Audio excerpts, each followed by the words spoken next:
Good morning, everyone. Good morning. Good morning.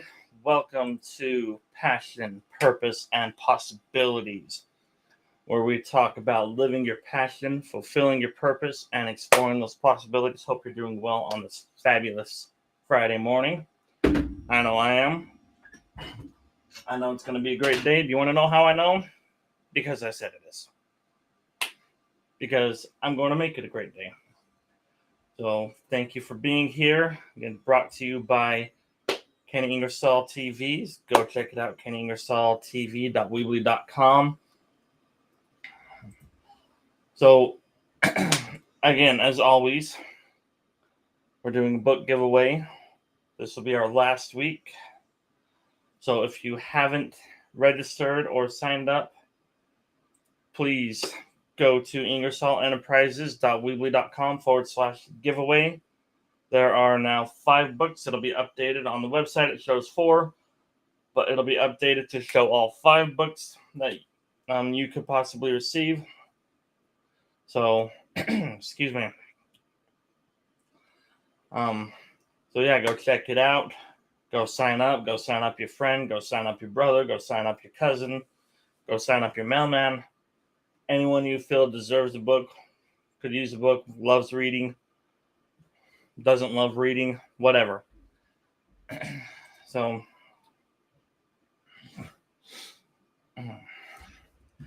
today we have Jeremy Roadruck joining us.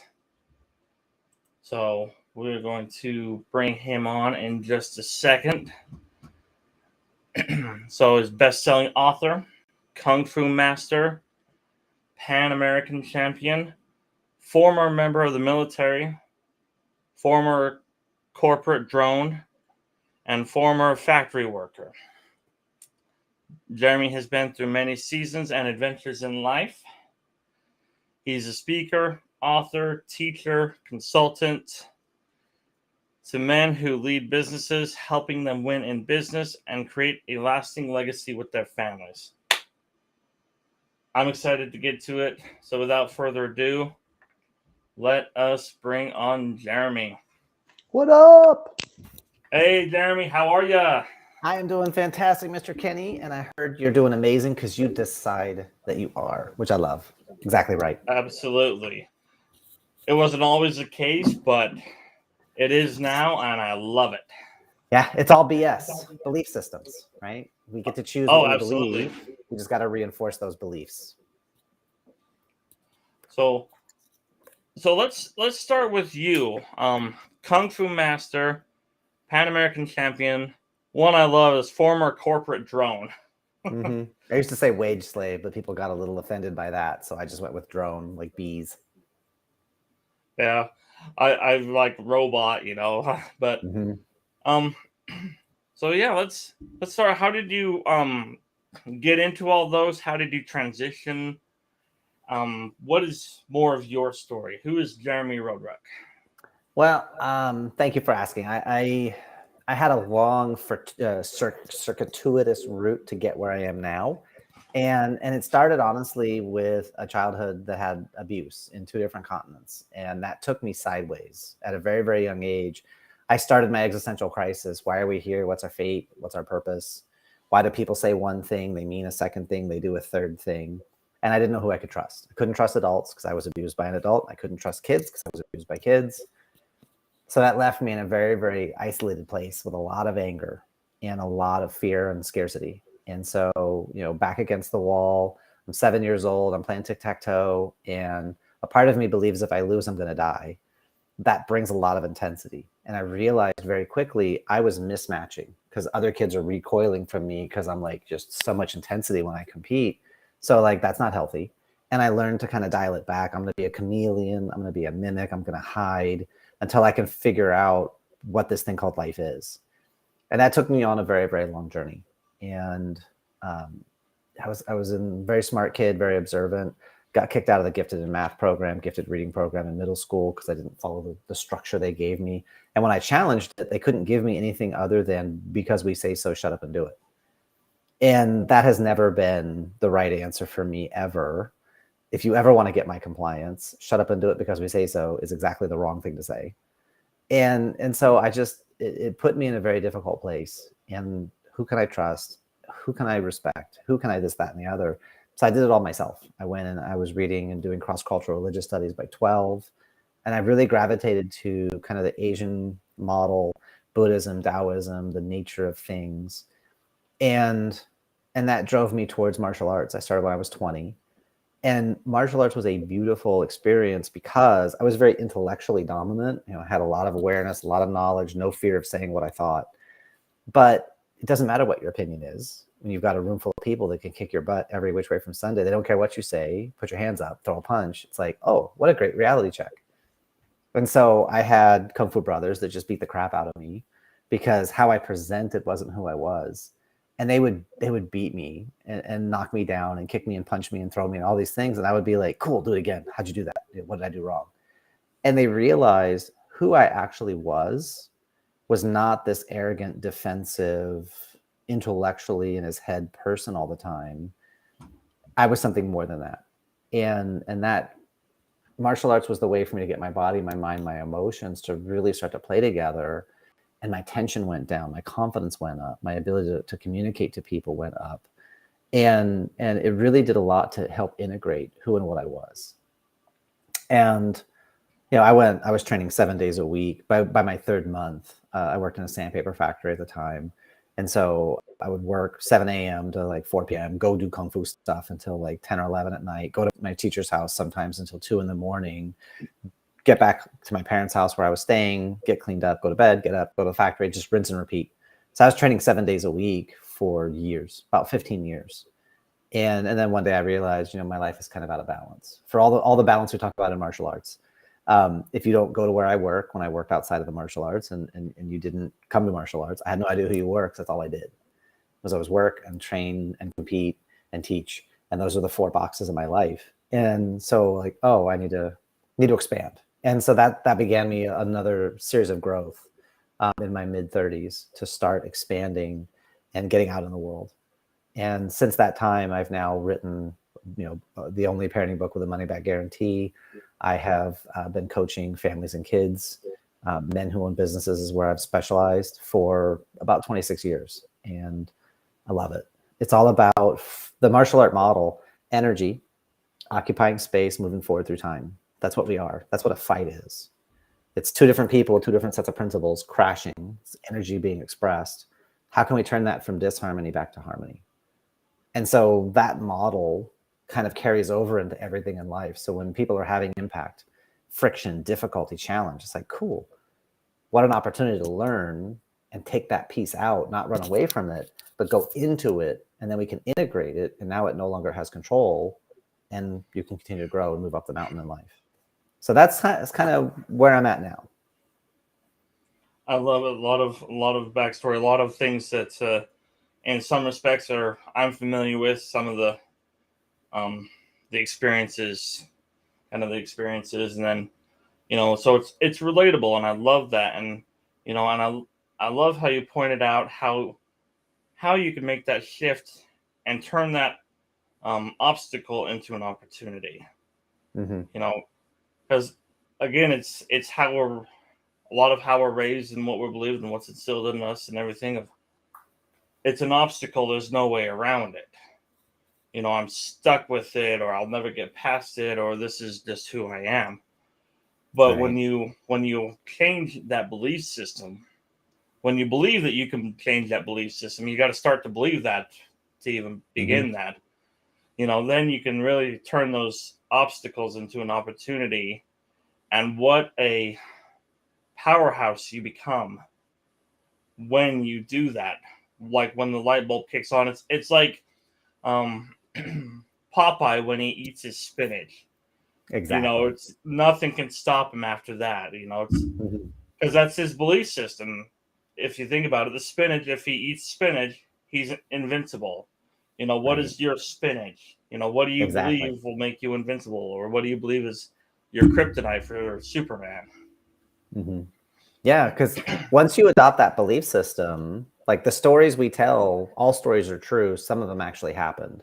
But the story you tell, I mean, this is Goebbels' big lie theory. Tell a lie big enough, long enough, people will believe it. Well, if that's something we can use to do negative propaganda, we could do that to do positive propaganda and like actually wire ourselves where we want to go. Part of my training, I'm a master hypnotherapist as well as among other things. And part of that is like, how do we hypnotize ourselves? Because that story becomes, well, I can't change that. Okay, well, I'm not saying you, okay, you can't, but what if you could? Well, I can't. Okay, I'm not saying that you can or you can't. I'm just asking if you could change it, how could you change it? What would you change? And just that changing of could opens people's frames. I have a client who's got a lot of pressure. And I was talking with him the other day, and let's get him back to resourcefulness. Like, okay, what are you happy about? Nothing. Okay, what are you grateful for? Nothing. Okay, what are you excited about? Nothing. Jeez. Okay, let me change the question. What could you be happy about? And all of a sudden, he had answers. Because when I asked, what are you? R is present tense. He's got nothing because he's stressed out of his gourd. Okay, well, what could you? Could creates a potentiality. It opens up his mind and open up the potential. So just that one word change shifted his whole realization. Well, I could be proud of my kids. I mean, they're doing this and this, and well, I guess I could be proud of my wife because then this and this, and well, I guess I could be happy with me because I'm making that stuff happen. So just that word could shifted his whole entire reality, and he stopped arguing with me for his limitations because I can't have that. I don't have that. It's like, okay, that might be true. I don't know that it's true because I'm not living your life 100%, but what could? And just open that frame. Now he can, oh, actually, things aren't as bad as I thought. Things aren't as dark as I thought. Cool. So what could you be happy about, dude? And now we can get some cool movement. Yeah. Once you find that trigger word or that hot button, I like the if you had a magic wand and could do whatever, what would such and such? What car would you drive? Whatever. Exactly. If you could snap your fingers, click your ruby slippers, and be wherever you wanted to be. Where would you go right now? And then, like you said, it opens up. It's not just a new book. You start with a book, but it's a whole library. Yeah. Figuratively speaking, of knowledge and experiences, and it's a whole world that you're opening up to potential. And that's why I added the possibilities to my show, is looking at the possible. Because, like you said, even in your 4 boxes with the work and training and everything, you were, and that's your whole world for a while. And that's so many people's worlds, because that's what they believe. That's what I'll never do this. I tried this and it failed. I've done this can't have twice and that. it I don't failed. deserve that. Yeah. I don't deserve that. Nobody in my family's done anything like that. Whatever. So we get the belief system so ingrained in us that it almost pushes everything else out until we bring in those triggering words. What could? What if? And most of our belief systems are BS. Yeah. In the swearing sense, because the other kind of BS. They're not in line with who we really want to be, who we really are. They're just most of it is stuff we adopted from someone else. We never qualified it or questioned it. And don't talk to strangers. Okay, not bad advice for a kid. But then don't take money from friends. A little bit more complicated advice for kids. But then if we don't rectify those 2 thoughts, and then they go out into the business world, and I'm talking to people, so they're not strangers, but I'm taking money from them, they're not friends. So who are they? And the brain goes, well, not a friend and not a stranger. What's left is enemy. And then we wonder why people are unconsciously resistant to business and resistant to money, because they've been wired to have a belief that's incongruent. And so until we unthink those thoughts are going to persist.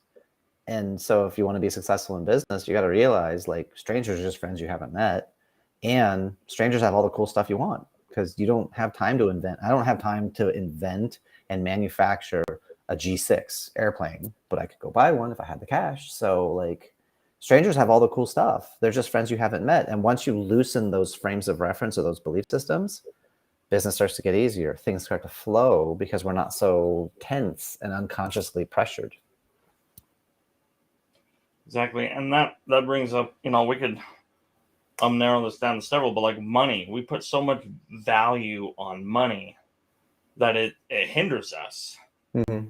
You know, if I come to you for some coaching, oh no, this $500, if I give it to him, it's gone now and I'll never get it back.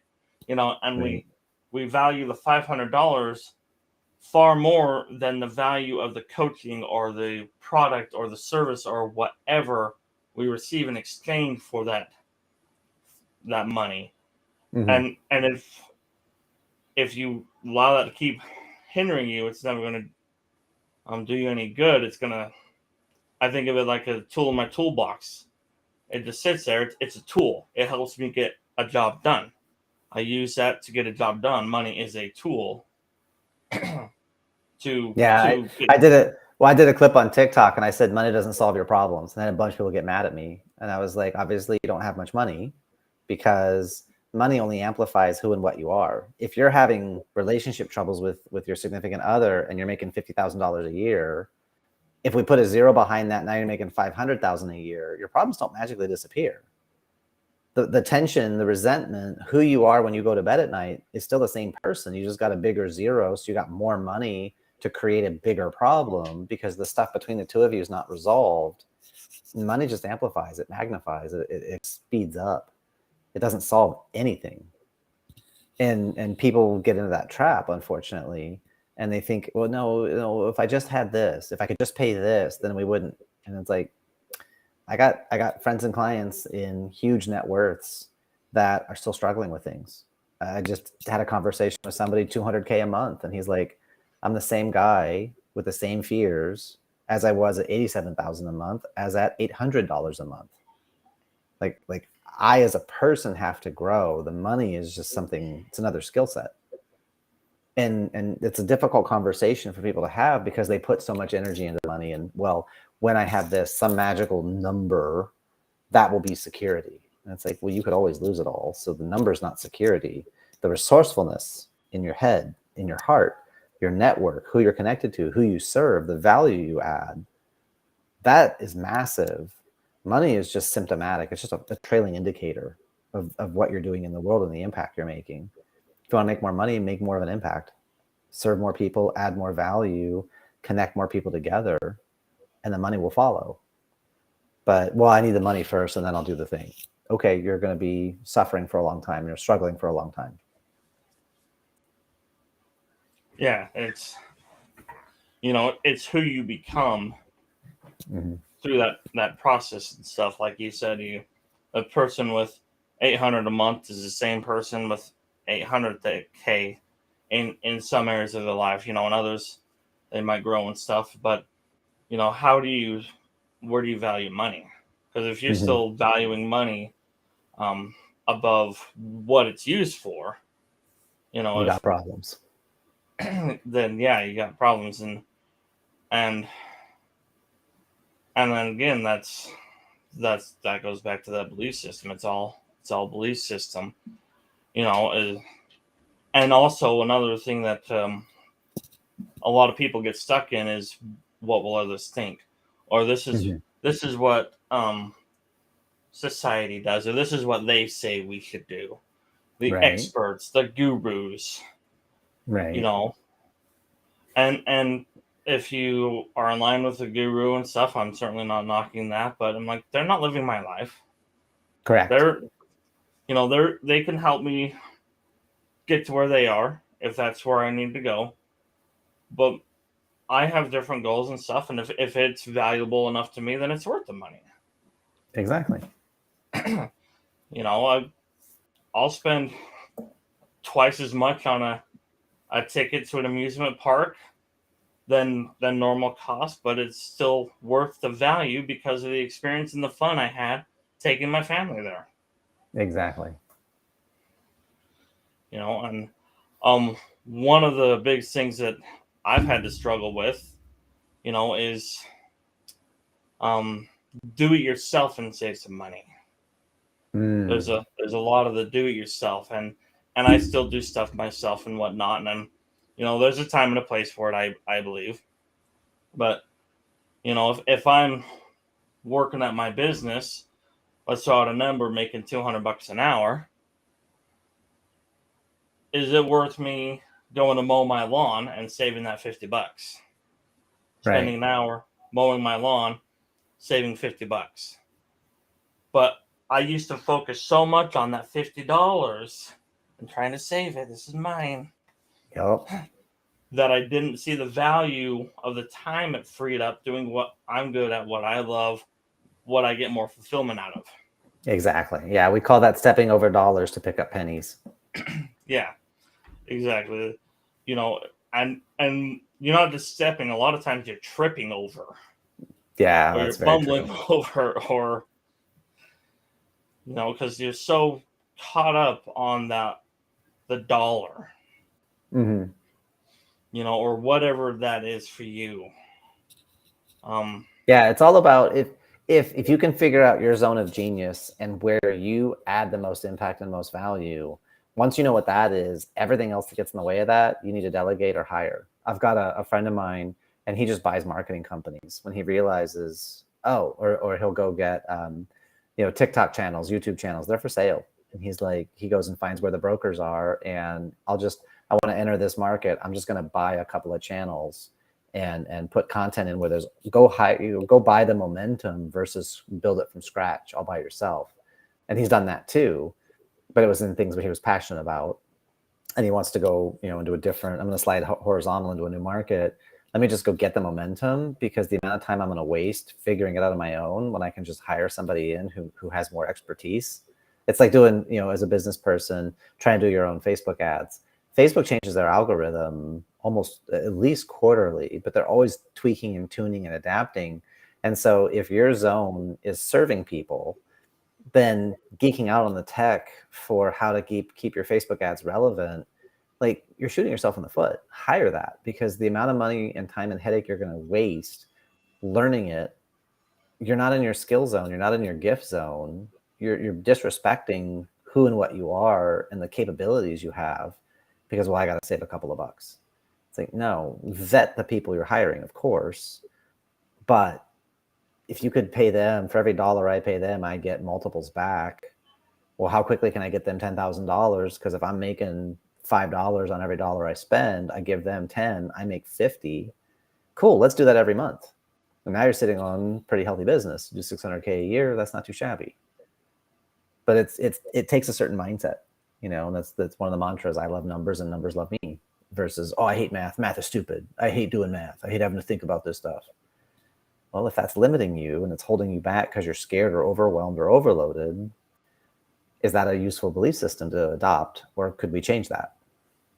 That's why all this stuff links together: physically, mentally, emotionally, socially, financially, spiritually. Like, all of it meshes, and any one piece can push and disturb the others. It's this web.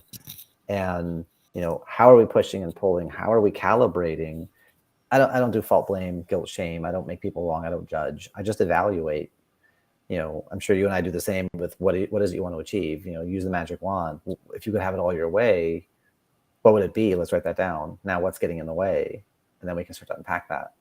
And it's just to evaluate, because what you're doing is producing results, just results you don't like, or results you don't want anymore. Cool. But you've taken action. And even if you're crawling, you're lapping everybody sitting on the couch. So we got you moving. Now we need to dial that in. We need to iterate and just kind of find where's that true north. And then we can really pull the stoppers out once we got it lined up. You have an offer that sells. You have an impact, offer, put that in quotes, because it could be your parenting strategy with your kids. It could be your dating relationship with your spouse. And if you're not dating not dating your spouse, that leads to things. And it's very rare, somebody who is actively dating their spouse, it's rare for them to get divorced, because they're both living in a place of appreciation and admiration. When you think your partner is the coolest person on the planet, divorce it's not even in your universe, because you're like, well, that would be silly. It would be like, oh, I'm mad at my hand, I'm going to cut my hand off. Like, no, that's just a non-event. And so there's strategies. There's ways to play all these different things. It's just a matter of getting that clarity. Then we can create alignment, and then we can create synergy, and then we can create amplification. And, it's just, what phase are you in your stage of whatever it is you're doing? And then having ways to measure that so that are we moving towards our goal, or are we backing off? Cool. Let's calibrate. Getting off track. What's it going to take to get back on track? Not why are you off track? Because that will spin story and we'll stay over here in boondoggle. No, what do we need to do to get back on track? Let's do those things. How did you get yourself off track? Let's not do those things. And then we can continue to make your results. It's simple if we allow it to be. And it's massively ugly and messy and complicated if we allow it to be. And that's where, you and I show up as coaches. Our job is to not be emotionally invested and immersed. We're invested in your success, but we're not invested in your stories. So it's just, well, is that story getting you where you want to go? Okay, cool. When would now be a good time to change that story? Oh, fantastic. Now. I love that. Let's do that. Yeah, because you're constantly writing your story. Exactly. Every day, every word. Every word. And you can go back and rewrite the next chapter and stuff. You said a few things that I want to touch on, and one of them was allowing yourself, giving yourself permission. It was almost like in a whole new world when I realized that my boss was only my boss as long as I allowed him to be. Mm-hmm. Or this had control of me, or this had control of me, only as long as I allowed it to have control of me. Mm-hmm. And it was like, holy crap, I have that much power and I'm giving it to that? Really? Why? But it was eye-opening and game-changing to understand that you do have that much power to steer your life, like you said. And that ties back into what you were saying earlier. When you first started training and stuff for Kung Fu and getting beat up by the people that were far more advanced than you and stuff. And then, you mentioned a minute ago, crawling, but you're going faster and more than the people sitting on the couch. My first thought was imposter syndrome. Mm-hmm. I'm not good as them, or I'm not going as fast as they are, so why even bother? Yeah. I'm never going to be good enough. If I'm just crawling, they're much better. How do you get past imposter syndrome? Or how do you help people? You talked about it a little bit. What's your story? What got you off track? How do we get back on track? Mm-hmm. Let's talk specifically about imposter syndrome, because again, it's what you allow to write your story. Yeah, well, I interviewed a Harvard business grad and MIT grad who deals with imposter syndrome and being good enough. And I'm flabbergasted because here's this person in front of me that's gone to 2 of the top schools in the world and still feels, and it really comes down to, in comparison to what? Like, where are you putting your benchmarks? Where are you putting your standards? Because what I'd like you to do, and everyone in the audience do this as well, think of the most successful, powerful, accomplished, amazing human being you can possibly conceive of, right? Maybe it's a movie star, maybe it's a research scientist, maybe it's a business person, but think of the most powerful, accomplished, amazing human being. And there has been poop in their life they've had to deal with. There's been difficulties. Every morning when they wake up, they have eye boogers. They have to do this when they wake up and clean the crap out of their eyes, literally, no matter how successful they are. And when they eat food, they have to poop. Everybody eats, everybody poops. We all have ish to deal with, metaphorically, existentially, and literally. So when you can begin to see that hero projection, that, oh, they're so much better than me, it's like, no, they're further than me in certain skills. Everybody is superior to somebody in something. Everybody is inferior to somebody in something. So what are we putting a comparison against? Am I comparing my chapter 1 to their chapter 50? And how much have they put out there? How many mistakes have they made? Look at the Forbes 400 list. If you want to go financial success, how many of them filed for bankruptcy? How many of them don't have a college degree? By the way, quick sidebar, I'll save you some time.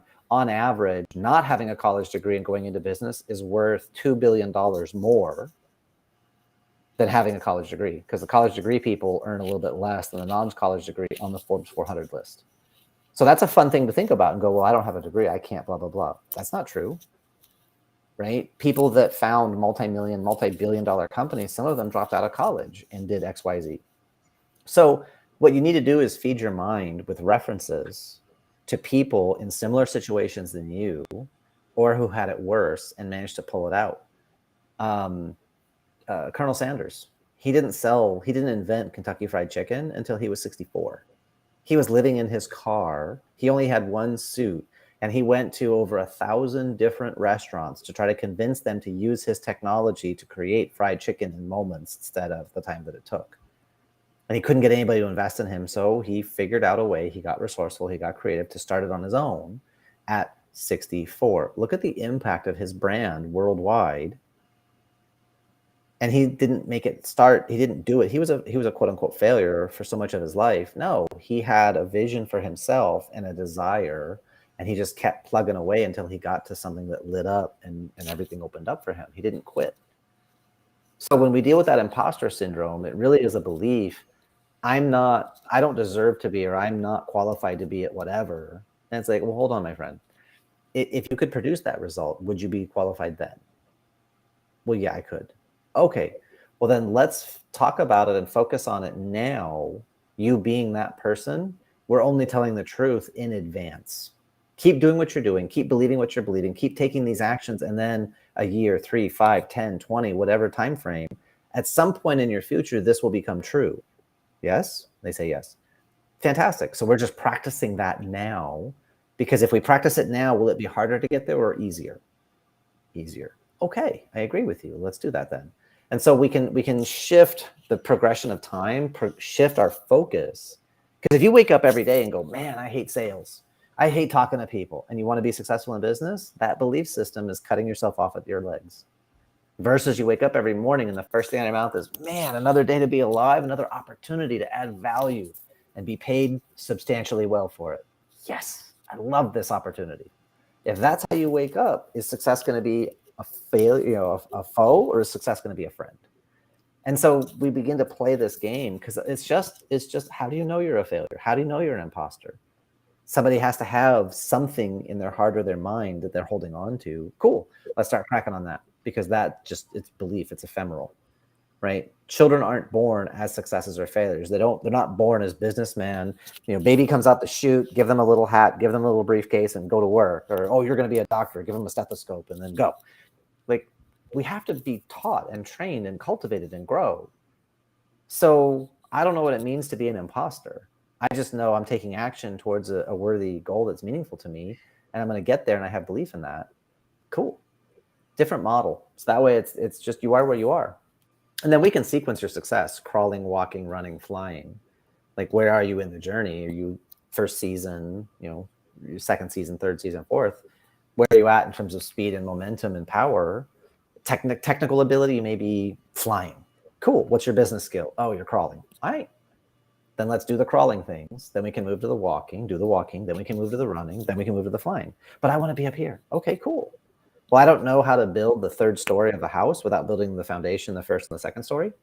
Maybe somebody could do it. We don't need a foundation. We don't need first floor, second floor. We'll just build third floor floating in the air. I don't know how to do that. I haven't seen anybody do that before. So, if that exists, cool, I'd love to learn it. But until then, we're going to start with the foundation, get that solid. Then we're going to build the first floor. Then we're going to build the second floor. Then we're going to build the third floor. You can have the third floor. It's just, you got to walk the path. And so that's how I would begin to start, like, reframing from a general sense, dealing with that sense of imposter. Because you have this idea, the fact that it exists inside you, then you may have what it takes to make it happen. But you got to, like, get rid of the resistance inside, and then align with the right people, the right peer group, the right passion to connect to your purpose.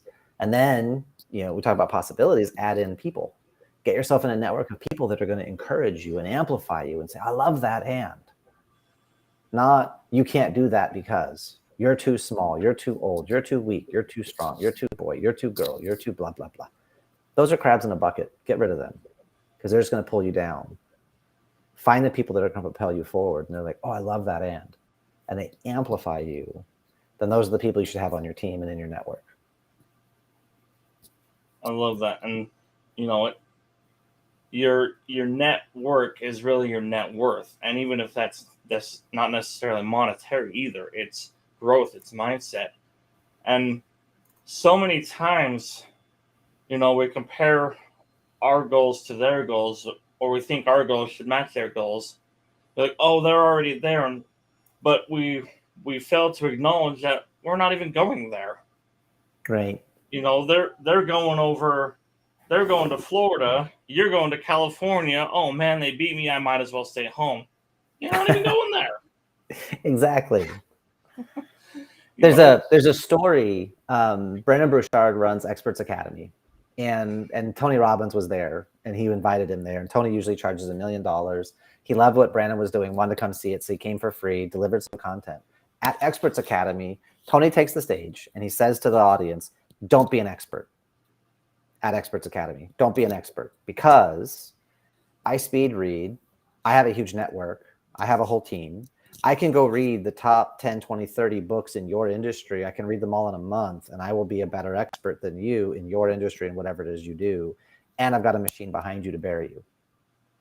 So the secret is this: instead of being an expert, because experts are a dime a dozen, experts are commodities, be an authority, because you are the only person on the planet that has the authority to speak about your journey, because you're the only one who's done it. And if you operate from that place of you are an authority, and even if you say, I don't have all the answers, even if your authority is to be open to, I'm still in the process of learning and growing, being an authority, nobody can take that from you, because you're the only person who's walked your path and lived your life experiences. And when you operate from that place, this whole imposter thing, but other people have gone to California, but other people have gone to Florida, but not the way you did it. I moved recently from Dayton, Ohio to Fort Lauderdale, Florida. And I did it with my wife and our kids and 3 cats and a moving truck and a car. And we took 3 days and our unique journey. One of our cats was blind. He still is. Born without any eyeballs, currently trying to climb up my leg. But that's our journey. And that's not everyone else's journey. Maybe somebody did it, they hired a company. Maybe somebody did it, they took everything into a giant vehicle and just took one big giant vehicle. More power to them. Maybe someone did it all in one day. Cool. That's their journey. What can I learn from it? How can it help me? Cool. I love that. What can I learn from them to help me towards my goal? Exactly. Take me, for instance. I'm a big Grant Cardone fan. Mm-hmm. And I love his stuff, and I used to compare my chapter 1 to his chapter 20, but I don't anymore, because some of his goals are not the same as mine. Correct. So I'm like, okay, how can I take this and apply it to my journey? Right. And I get a whole lot more out of his content, and I don't have that comparison or that bar that I set there that I didn't need to. Mm-hmm. And I love how you brought up what Tony Robbins said, because it made me think of something Bob Proctor said. You're familiar with Bob Proctor. Many people know Bob Proctor. Mm-hmm. One of the things he said multiple times is, to paraphrase, I have right to brag about all this information because none of it's mine. But he's an authority. He understands it. He's talking about his journey. Right. So I love how you brought that up. I love that. And on that journey, I also like how you mentioned how things mesh. Because so many times we think of work-life balance. Mm-mm. You got to keep work over here, keep life over here. And in reality, it should mesh. If it's aligned with who you are, it's going to mesh. Yep. I involve my kids. We went to San Antonio for a business convention. Then we went to Vegas for another business convention. My whole family came with me. And we went sightseeing, and we went out to dinner, and we hung out with friends, and this and this and this. It was work-life. This is work-life balance here. Yeah. If work-life balance exists, it's more like this versus this. Yeah. Well, Gary Vaynerchuk posted about work-life balance recently on LinkedIn, and I left a comment, and I shared the post out. And I said, it's not about balance, it's about balancing. Because work-life balance is not a thing you possess. It is a skill that you calibrate. Because there's going to be times your kids need to be the priority and work can go to the side. And there's going to be times work is the priority and the kids have to go to the side. And so if it's only this idea that either you have balance or you don't, it's like, no. This is a skill set. And it's a movement, it's a sine wave of highs and lows and amplitudes and overlaps. Building a life that allows you to experience the full, you're going to have a better experience, right? Zig Ziglar said, if you want to get everything in life, you got to deal with what life has to offer. And so it's that idea of engaging with everything, and it doesn't mean everything is at a 10, 24/7, because that's unsustainable. Burn the candle both ends in the middle, you're done. You can't do that forever. So there's an ebb and a flow, and it's like being on a surfboard. It's a skill to pop up, and then you got to hold, but then you got to adapt to the waves. And when it lines up, it's effortless, and it's like you're on glass, and it's the coolest rush. And when you get it wrong, you fall. And when you get it really bad, the surf slams you into the beach, and that hurts, but it builds character. So it's this skill of balancing more than either you have it or you don't. And I think people get locked in that false dichotomy. Because I don't have it, it's not even worth it. I give up. And it's like, okay, don't have a temper tantrum about this. Just like chill. What can you adjust? Because it's a skill, and it's over time. My daughter's learning to ride her bike without wheels by herself, and it's like, baby, you got to go a little faster. Speed is your friend on a bike. Not too much speed, because then you lose control, but not enough speed. You don't have any momentum. You're fighting physics. There's a sweet spot. And for her to figure out how to maintain that sweet spot, to hold her balance, to calibrate to the pressures on you. Because then we were crossing the street last night, and she like freaked out, and she couldn't get her bike to go quite fast. And then she feels time is collapsing, and the light's going to change. And I'm going to get run over. I'm going to die. And now she's panicking. I was like, oh, dude, I'm right next to you. I'm bigger than you. They see me. Breathe. You panicking is not helping you be resourceful. It's freaking you out more, and you're becoming more and more stuck. So I got to get her to interrupt her breathing, calm down. Just use your feet, get yourself moving. Once you're gliding, then on the pedals, and then you'll be good to go. And then we got her moving. It took 4 seconds, but she was panicking, and it's like it's how you're representing it in your mind. It's not real. We still have 15 seconds on the clock to get across the street. We're safe. It's cool. There's not that many cars. So I got to be her stability in that moment, because she lost it. All right, cool. That's there's balancing right there. Absolutely. There's, like you were saying, with kids and work, there's times that I'm sending emails at 11 p.m. for work because I'm out playing baseball with my son at 2 in the afternoon. Yeah, game on. Let's go play. So, and having that openness is like, it's 2 o'clock in the, when I first started doing that, when I first got out of the corporate drone, as you put it, and I'm like, oh, it's 2 o'clock in the afternoon, and I'm playing baseball. Uh-oh, am I going to get in trouble? Is my boss going to... Oh, wait. I am the boss. That's right. And not to brag, but it's so freeing, because I've taken that power back, and I've grown more and expanded more on that journey of mine. Not my boss's, not social media's, not this person's.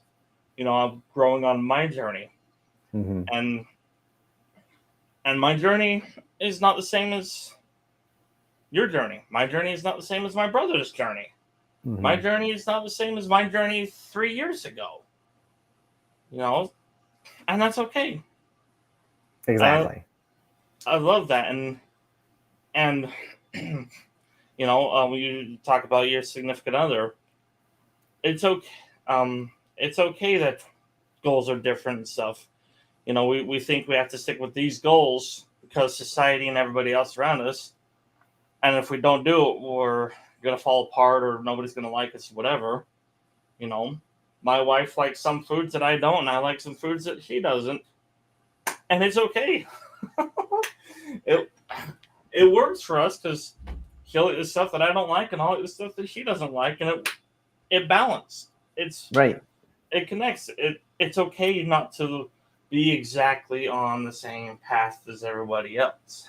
Oh, yeah. Well, differences create the opportunity for contribution, growth, and passion, right? Because if everything is samey, well, there's love and comfort and connection, but eventually that becomes stagnating, right? In an intimate relationship, if all we have is just sameness, the passion comes from tension, and it comes from types of distance, and used intelligently.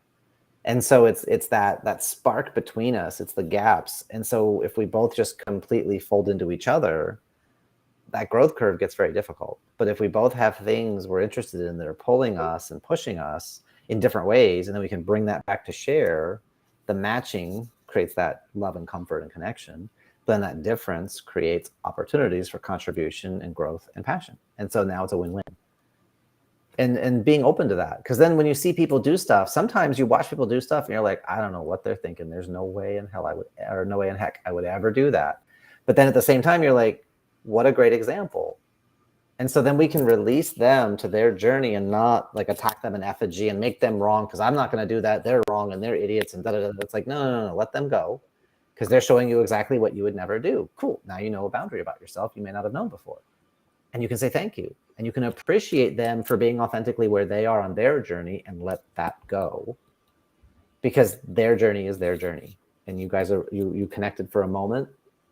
See where that goes. Oh, I'm not going to go that way. Fantastic. Thank you for that awareness. I'm going to continue on my journey this way. Thank you very much. Absolutely. And you can still learn and grow from each other even if you're not on the right journey. Yeah. I can be in California. Yeah. What's that? I say when not on the right journey for yourselves. Yeah. Agreed. Yeah. I can be in California and connect and learn and grow and collaborate with someone in Florida or whatever. I like chocolate ice cream and someone likes strawberry. We collaborate. We can still collaborate and stuff, and just different paths, different journeys, different experiences coming together where they do, and it's a beautiful thing. Exactly right. And the more we can live in appreciation, the easier everything gets. I can appreciate, doesn't mean I agree, but I can appreciate that and go, okay, well, thanks for that awareness. Not a path I'm going to go on, but I know that path is available for some people. Cool. Yeah, and be happy for them. You know, going back to the amusement park, there's people that go on roller coasters and all those new things. You know, that's not for me, but I'm happy that they're having fun. Right. You know, and vice versa. Right. There's people sometimes, oh, well, I used to do that, but now I can't. And woe is me and all the things that it's like, okay, but what can you do? I mean, what's more fun? Sitting there and focusing on the things you can't do anymore because of X or Y or Z, or well, what can you do? Where can you add value? What can you go experience? Go do those things. Like life is too short for bad food and life is too short for a negative attitude. Absolutely. That's just a mantra with my family and I. It's like life is too short for bad food. Like we don't eat bad food. We eat good stuff that fills our souls, stuff that is good on all levels. At the same time, life is too short for bad attitude. All it does is cloud the sun and it keeps you stuck. We'd say in martial arts, it's hold your fist hard, let me know when it hurts. Holding the fist doesn't hurt. It's when you implement the fist and make contact, that's what causes the impact. So you don't need to be tense prior to the moment. You don't even need to be tense in the moment of impact either. Just align your structure and you're good to go. So it's like, how can you be effortless? How can you just detach? Integrated. So I'm solid in me and I know who and what I am, but then I detach from the external so that I don't need it. I can want it, but I don't need it. Like I don't want my wife's approval. I don't need my wife's approval. I want it, but I don't need it because I approve of myself. And so that changes the energy because we don't have a power between the two of us. We have a power with the two of us. Because that way it's not like we're trying to get over each other or take before being taken or manipulate or I did so much, you need to do so much. It's like we don't keep score like that. It's unconditional. And so then there's just a power between us. And we can ebb and flow with it, and we can both show up strong for our kids in different ways. And one of us may be more bombastic, and one of us may be more nurturing. And that's fine too, because it's just giving those experiences and giving those frames of reference, so that okay, what's the biggest way forward? What's the best way forward? Let's go play that. Absolutely, and I think that segues perfectly on best way forward and stuff. Your roadmap calls that you do. Talk about those for a minute. What do those entail? How do people get in holding to take advantage of those, to utilize? Yeah. So easiest, I have a bit.ly just to save on remembering stuff, but it's bit.ly/talk to Jeremy, all one word, lowercase, because capitalization matters. And a 15-minute roadmap call. Basically, it's where are you at? Like where are you at? Like a roadside rescue. You're stuck. You're overwhelmed, overloaded. Something in life is not going right for you. Anxiety, depression, fear, imposter syndrome, like whatever. Let's talk. Like you have an ally and you have an asset and you have a resource. There's no charge, and it's 15 minutes of whatever you got going on. Let's dialogue on that. Let's figure that out. Oh, bit.ly, sorry. All right. But that right there, it's like I do strategy work, and it's really about what's limiting you. And if I'm not the right person to work with you, I've got a very broad network and I've got a lot of amazing people. I'm more than happy to connect people together that are better fits. I'm not in such a place of scarcity that it's like, oh no, I have to get everybody to work with me. It's like, nah, I know my personality and I know my language and I know my focus. The right people for me, it's amazing. I guarantee results. The wrong people for me, I direct to better people for them, because two degree difference, 2% difference is humans and chimpanzees. So if I'm with someone and it's like, I think I got a handle on what you got going on, I've got two people I'd love to connect you with, then I let that, I offload that, so that's like, these people might be more in line with you. I had a woman I worked with, because I knew her husband, and she had some pretty bad stuff happen to her younger in life, and it was at the hands of a man. So I have absolutely the knowledge and skills to shift everything she's got going on and give her total freedom, except I have the wrong morphology. I have the wrong body shape. I'm the wrong container. Cool. I have two ladies I need you to connect you with and see which one works better for you, because they're trained in similar skill sets to me, but they have different anatomy, and you're not going to feel that unconscious tension and fear. You don't need to protect yourself from them. I get it. No fault, no blame. I get it. And out of respect, let's just move you over there and have those conversations. And then I'll follow up in a couple of weeks and see how that went. Because that's the goal, right? It's not about who is right. It's about what's right. And so that roadmap call, it's 15 minutes, free range, whatever you got going on. I have a structure to it, and we can walk through the pieces of that. It's a 3-step, just where are you at, and where do you want to be, and what's the roadblocks, and what have you done to try to get resolution. Most of the people I work with have already worked with other people and not gotten the results. So I tend to go into messier situations. And it could be, mostly it's men who own businesses, men who lead businesses, and their dads. That's been my sweet spot, and because there's a lot of complexities in there and a lot of judgment. And unfortunately, dads who get divorced are very good at ending their lives, because when they feel cut off to legacy, why am I even alive? Why do I even matter?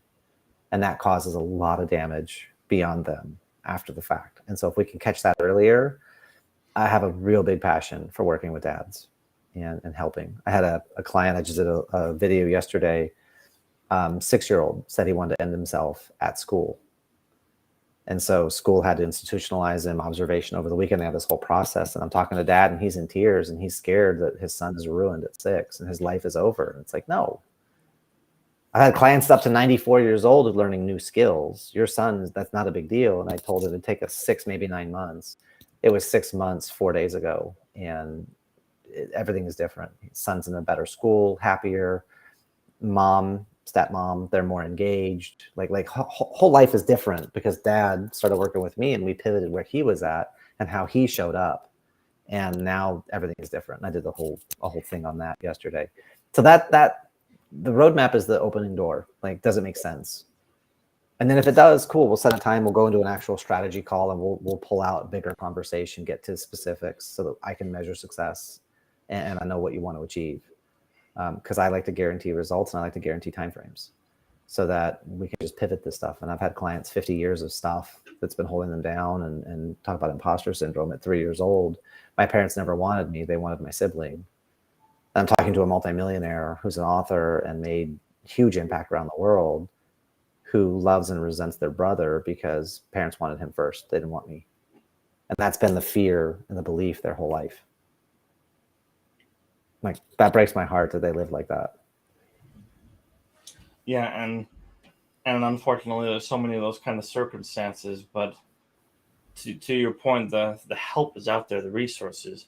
If like you said, if it's not a good fit for you, you got a network that you can put people. If I've got clients that aren't a good fit for me, I'll direct them otherwise, because I want what's best for them. Mm-hmm. And like you mentioned, when you let go of that, you get so much more back. Even if it's just knowing that they're getting the help that they need. Absolutely. Even if it's not through me.